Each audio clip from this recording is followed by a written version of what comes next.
Sir, many passionate and political speeches, eloquent speeches have been made from the opposition and from the ruling parties. I have only 4 specific questions of the Honorable Finance Minister, and they relate to the budgetary arithmetic. They don't relate to the politics or the development of J&K, but they relate to the budget of J&K. Sir, the expenditure figure that has been projected, very impressive, reaching 1,40,000 crores, is obviously based on a revenue receipts crossing almost 1 lakh crores. Now, so when I look at the papers and try to find out what is the source of this impressive increase in the revenue receipts, which accounts for the increase in the expenditure, it appears that a bulk of it is based on the sale of state PSUs, the sale of state public sector companies. So most state public sector companies in almost all states, but particularly in J&K, are either sick or are themselves dependent on budgetary support.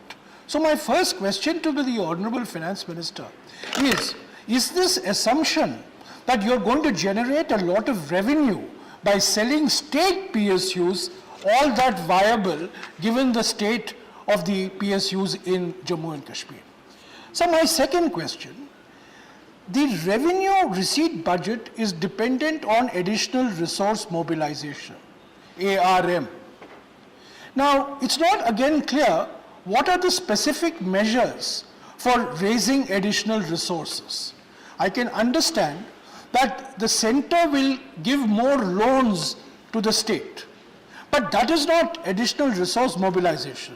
You're not going to factor in loans from the center as additional resource mobilization. So I'd like to understand from the Honorable Finance Minister, so what are these additional resource mobilization?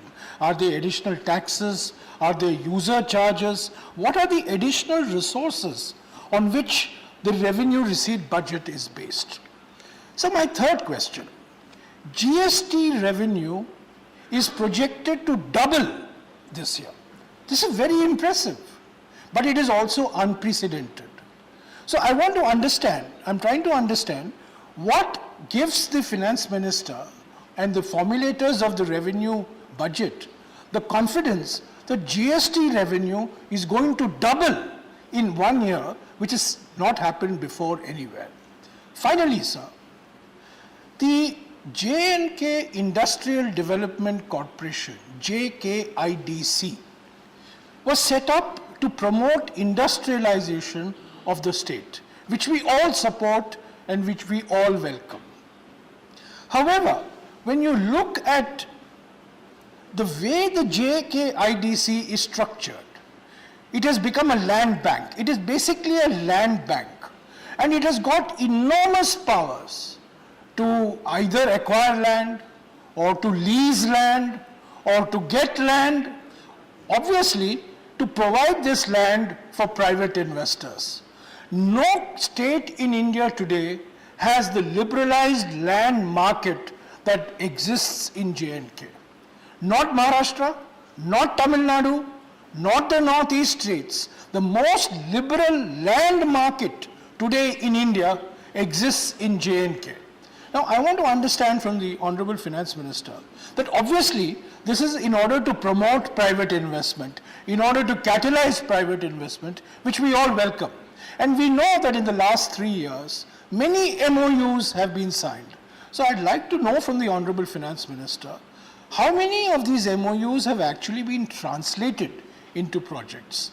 How many of these MOUs have actually started acquiring the land that is now being provided through the aegis of the JKIDC?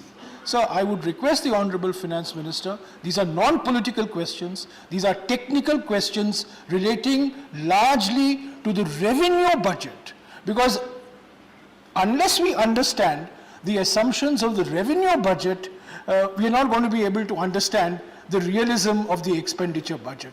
I welcome the expenditure budget, but I would like greater clarity on the pillars of the revenue budget. Thank you, sir. Thank you, Jairam Ramesh ji.